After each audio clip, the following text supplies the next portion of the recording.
Amigos de Política Arte, soy Guillermo Torres Quiroz. Se ha puesto interesante el proceso electoral del 2024. Y es que, si bien ya tenemos las definiciones presidenciales, vale ahora la pena anotar la renovación de las 9 gobernaturas que se llevarán a cabo también el mismo día de la elección federal. Dentro del proceso de lo que se va a llevar a cabo dentro de estas 9 gobernaturas, se están dando una serie de acontecimientos en la designación de los candidatos, tanto del Frente Amplio Opositor como del lado de Morena y sus aliados. Y es que Morena va a repetir la dosis de las encuestas, solamente que ahora les han prohibido hacer eventos y propaganda política. Parece que aprendieron la lección de lo que sucedió en la elección presidencial. Pero un elemento que es importante a considerar es que tanto es la influencia de Claudia Sheinbaum en la decisión de las candidatas. Y es que desde que López Obrador le dio el bastón de mando, en teoría ella tendría que decidir la situación. El caso de la Ciudad de México es más que elemental. El candidato de Claudia Sheinbaum es Omar García Harfuch, su exsecretario de Seguridad Ciudadana.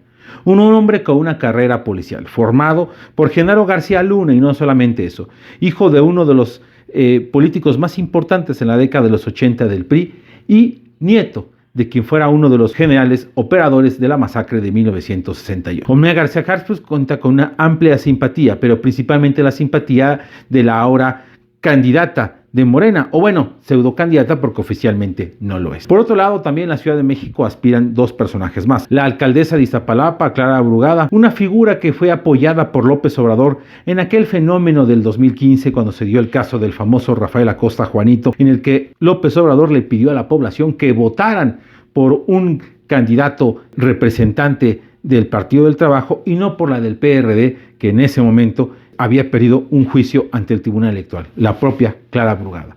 Calificada como una de las mejores alcaldesas, pero señalada también como alguien que no está teniendo los respaldos solamente de la base popular de Morena. Sorprendente es el caso de Hugo López-Gatell, el subsecretario de Salud, el responsable de la tragedia y de la mal comunicación y también decirlo, la estrategia fallida del sector salud en esta administración. Hugo López-Gatell, conocido por muchos como el Doctor Muerte, porque por su lado pasaron más de 800,000 difuntos con el tema del COVID-19. Hugo López-Gatell fue polémico porque estando incluso enfermo andaba paseándose y sin tapabocas, una de las acciones que siempre criticó para llevar la fiesta en paz con el propio Andrés Manuel López Obrador. Recordemos que entre los absurdos de Hugo López-Gatell se encontró el de que si uno era corrupto era más fácil poderse enfermar y que fue parte del discurso y de la narrativa presidencial. En otros casos también veremos unas luchas intensas para la designación de los aspirantes de Morena. Un caso importante es el de Puebla, donde el coordinador de los diputados federales de ese partido de Morena, Ignacio Mier Velasco, compite contra el quien fuera presidente de la mesa directiva del Senado, el también morenista Alejandro Mier, pero que tendrán que enfrentarse a una serie de aspirantes locales que buscarán la lucha por el poder. El caso de Chiapas también es interesante porque parece ser que será una aliada y no alguien de Morena quien ocupe la candidatura. Y así podríamos irnos estado por estado. En el caso del Frente Amplio Opositor, los estados en los que son fuertemente competitivos como Guanajuato y Yucatán, la lucha será intensa entre los propios aspirantes, aunque en el caso de Yucatán, Renán Barrera ya fue designado por el PAN. Habría que ver qué dicen sus aliados, el PRI y el PRD.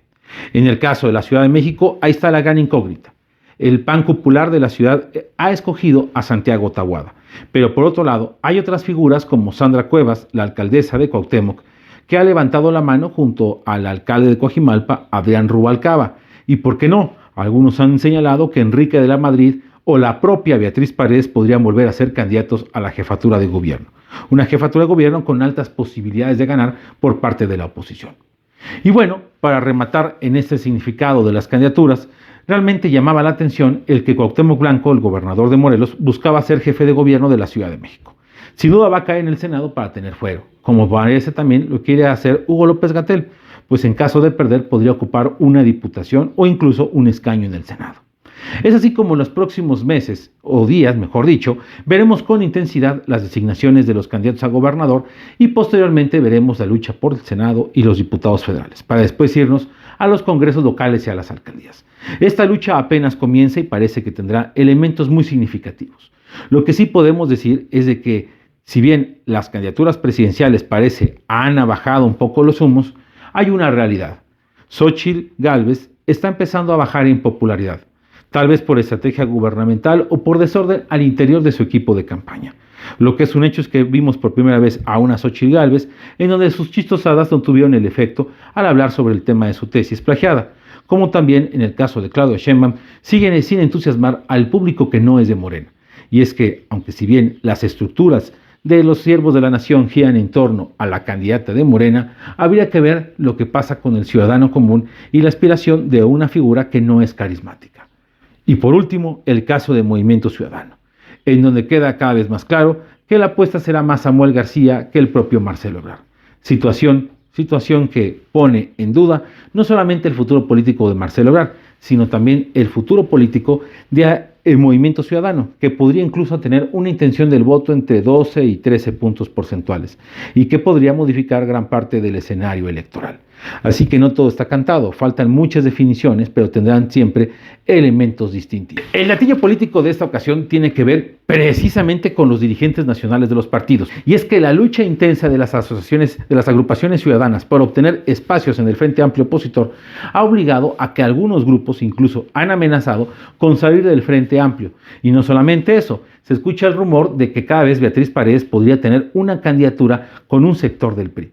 Esto ha puesto los focos rojos, pero a pesar de todo esto, queda cada vez más claro que tanto Alejandro Moreno como Marco Cortés y Jesús Zambrano buscan quedar en alguna posición plurinominal y así asegurar su futuro político para después del 2024.